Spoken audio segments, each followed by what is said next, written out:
The air conditioning in the waiting room hums a monotonous tune as dozens of people silently await their medical appointments. Among the faded blue plastic chairs and yellowed magazines, one figure stands out not for what she does, but for what she doesn't. She doesn't complain, she doesn't sigh, she doesn't constantly check her wristwatch. Eleanor, 78, keeps her hands clasped in her lap, her eyes fixed on an undefined point in front of her, as if meditating on secrets known only to her. Her cotton blouse, laundered countless times, still retains a pale blue hue reminiscent of spring mornings. Her gray hair, pulled back in a simple bun, frames a face where each wrinkle tells a story of work, care, and quiet resilience. In her hands, calloused from decades of domestic service, she holds a yellowed envelope, carefully folded, as if it contained something more precious than money. The receptionist, a young woman with blonde highlighted hair, taps her fingers impatiently on the counter while answering phone calls. Her voice echoes through the room. "No, ma'am, I can't move up your appointment. The doctor is running behind." Pause. "Yes, I know you've been waiting for 2 hours." Another, longer pause. "Look, I'll be frank, those with private insurance always get priority. That's just how it works." Eleanor shows no reaction to the receptionist's words, but something in her posture subtly shifts. Her shoulders rise an inch, an almost imperceptible tension that speaks louder than any protest. She knows her appointment, scheduled 3 months ago through the public system, may be delayed again. It's not the first time. It may not be the last. To her right, a middle-aged man flips through a business magazine, the gold watch on his wrist gleaming under the fluorescent lights. He arrived 40 minutes after her, but has already been called twice by the receptionist to confirm his details. To her left, a young woman furiously types on her phone, complaining loudly about the delay, even though she arrived only 20 minutes before. Eleanor observes all this with the patience of someone who has learned that the world isn't always fair, but that dignity is a personal choice. She wasn't born with this wisdom. Decades of working in other people's homes, cleaning, cooking, caring for children who weren't hers, always treated as invisible, always grateful for the opportunity to serve, taught her that complaining didn't change things, it only made life harder. The envelope in her hands contains the results of exams she took a month ago. Inside are numbers and words she doesn't fully understand, but knows are important. Her daughter, a nurse in another state, explained over the phone that she needed to show these papers to the doctor quickly. "Mom, don't let too much time pass. Some things can't wait." Her daughter's voice carried an urgency Eleanor preferred not to question. 3 hours pass. The waiting room empties and fills again. Eleanor remains in the same position, like a statue of serenity amidst the urban chaos. Her bladder protests, but she doesn't move. She's afraid of losing her turn, afraid they'll forget her if she leaves her seat. It's happened before. "Eleanor?" The receptionist's voice finally rings out. Eleanor slowly rises, her joints protesting after sitting so long. She walks to the counter with measured steps, carrying the envelope as if it were a sacred offering. "Your appointment has been moved to next week," the receptionist says without looking up from her computer screen. Eleanor remains motionless for a moment, processing the information. Her hand tightens slightly around the envelope, but her expression doesn't change. "Can I reschedule for tomorrow?" she asks, her voice soft as a whisper. "There are no openings tomorrow, nor the day after. The next availability is Tuesday of next week." The receptionist finally looks up, and for a moment something in her expression shifts. Perhaps it's Eleanor's unwavering serenity or the way she accepts the news without protest that touches something deep within the young woman. Eleanor simply nods. "Okay," she says, and turns to leave. There's no anger in her voice, no despair, just acceptance. An acceptance born of decades of small defeats, of learning that her voice was rarely heard, of discovering that patience was her only weapon against the world's indifference. She walks slowly toward the door when a voice stops her. Eleanor, wait a moment. The voice doesn't come from the receptionist, but from a man who has just emerged from one of the examination rooms. Dr. Henry Miller, 65, with graying hair and simple glasses, carries a worn leather briefcase under his arm.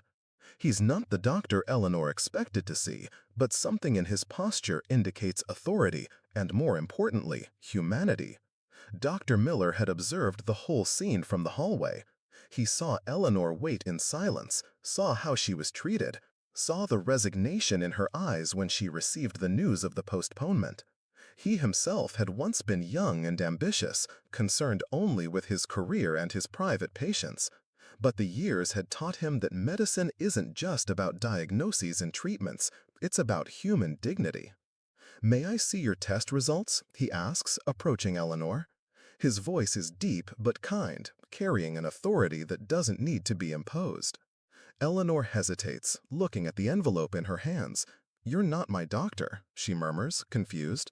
"No, I'm not, but I've been a doctor for almost 40 years, and I recognize when someone needs help." He extends his hand, and Eleanor, after a moment of hesitation, hands him the envelope. Dr. Miller carefully opens the test results, his eyes scanning the numbers and graphs. His expression grows more serious with each line he reads. Eleanor watches his face, trying to decipher what he sees there, but doesn't dare ask. "How long have you had these results?" he asks, lifting his eyes to meet hers. "A month," Eleanor replies, her voice barely audible. Dr. Miller closes his eyes for a moment, as if processing not only the numbers on the papers, but the human meaning behind them. When he opens them again, there's a determination in his gaze that completely transforms the atmosphere of the waiting room. He turns to the receptionist, who watches the scene with growing discomfort. "Isabel," he says, using the name he reads on the young woman's nameplate, "I need room 3 for a few minutes." "But doctor, you don't have an appointment scheduled, and the schedule is already full for today." The receptionist tries to protest, but her voice is lost in the face of the doctor's firm gaze. "Isabel," he repeats, his voice maintaining a gentle tone, but carrying an authority that brooks no argument. "I've worked at this hospital for 40 years. I've saved lives here. I've cried for patients I couldn't save. I've spent sleepless nights caring for people I didn't even know. I've never asked for favors, never used my position for personal gain. But today, I'm asking. I need room 3. The ensuing silence is eloquent. Everyone in the waiting room stops what they're doing to observe the scene. There's something in Dr. Miller's voice that transcends professional hierarchy. It's the voice of someone who has dedicated their life to service, who knows the weight of responsibility and the value of human life. Isabel swallows hard.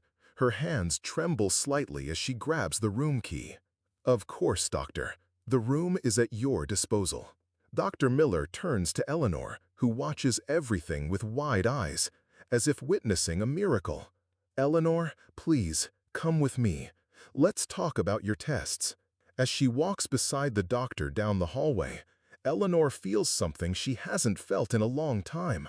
The feeling of being seen, of being important, of having her dignity recognized.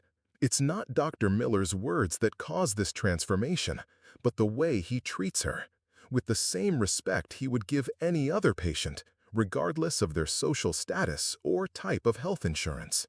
In the consultation room, Dr. Miller indicates a chair for Eleanor and sits in front of her, not behind the desk, but beside her, eliminating any physical barrier between them. He opens the tests again, but this time he doesn't read them in silence. He explains each number, each indication, each result, using simple words that Eleanor can understand. "Eleanor," he says, his voice filled with a kindness she's rarely heard directed at herself, "you have a condition that needs to be treated quickly. It's not something that can wait another week." Eleanor feels her heart accelerate, but not from fear. It's a different acceleration, the feeling of finally having someone who cares about her well-being, who sees beyond her social status and recognizes her humanity. "I'm going to refer you to a specialist today," Dr. Miller continues. and I'm going to make sure you receive the treatment you need when you need it." "Doctor," Eleanor whispers, her voice choked with emotion, "why are you doing this for me?" Dr. Miller smiles, a smile that carries decades of experience and wisdom. "Because that's what we should do for each other, Eleanor.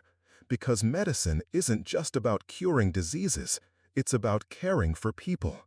And because every life, regardless of any circumstance, has immeasurable value. And at this moment, if you're following this story and feeling the same way I felt when I wrote it, if this narrative touched something in your heart, please consider subscribing to the channel and activating the notification bell. Because stories like this, that remind us of the importance of compassion and human dignity, need to be shared. We need to create a community of people who believe that small gestures can change the world. Together, we can spread more stories of hope and humanity." Eleanor's eyes filled with tears, but they're not tears of sadness. They are tears of gratitude, of relief, of a dignity finally recognized. She doesn't need to say anything. Her gaze communicates more than 1,000 words could express. Dr. Miller gets up and walks to the door, but before leaving, he turns back to Eleanor. "Eleanor, there's something I want you to know. Throughout all these years of medicine, I've learned that the most courageous patients aren't those who face illness with bravado, but those who face life with quiet dignity. You are one of the most courageous people I've ever known." Eleanor can't answer. The words are lost in her throat, but her eyes shine with a light she hasn't shown for a long time. She feels seen, recognized, valued. She feels human. When they leave the consultation room, the waiting room seems different. Isabel, the receptionist, avoids Eleanor's gaze, but there's something changed in her posture. The other patients observe the scene with a mixture of curiosity and respect. Some smile discreetly at Eleanor, as if recognizing in her something they also carry within themselves. Dr. Miller accompanies Eleanor to the reception desk and personally schedules her next appointments. He does this with pomp or ostentation, but with the naturalness of someone who has always known that this was the right way to treat people. His authority doesn't come from his hierarchical position, but his moral integrity. "Eleanor, here are your appointments for next week. And if you need anything at all, don't hesitate to contact me." Eleanor takes the paper with trembling hands. It's a simple piece of paper, but it represents so much more than medical appointments. It represents hope, care, restored dignity. It represents proof that there are still people in the world who see beyond appearances, who recognize the intrinsic value of every human being. "Doctor," she manages to say, her voice choked with emotion, "how can I thank you?" Dr. Miller smiles again. That smile that carries all the wisdom of a life dedicated to care. "You don't need to thank me, Eleanor. Just keep being who you are. Keep facing life with that dignity that makes you so special." Eleanor walks toward the exit, but this time her steps are different. They are no longer the steps of someone carrying the weight of social invisibility, but the steps of someone who has been seen, recognized, and valued. She isn't cured of her medical condition. That will take time and treatment. But she is cured of something perhaps more important, the feeling of not mattering. At the hospital door, she turns one last time to look down the hallway she just walked. She sees Dr. Miller talking to other patients, treating each one with the same respect he dedicated to her. She sees Isabel, the receptionist, who now speaks on the phone with a softer, more patient voice. She sees an environment that, for a few minutes, was transformed by one person's simple decision to do the right thing. The afternoon sun illuminates Eleanor's face as she leaves the hospital.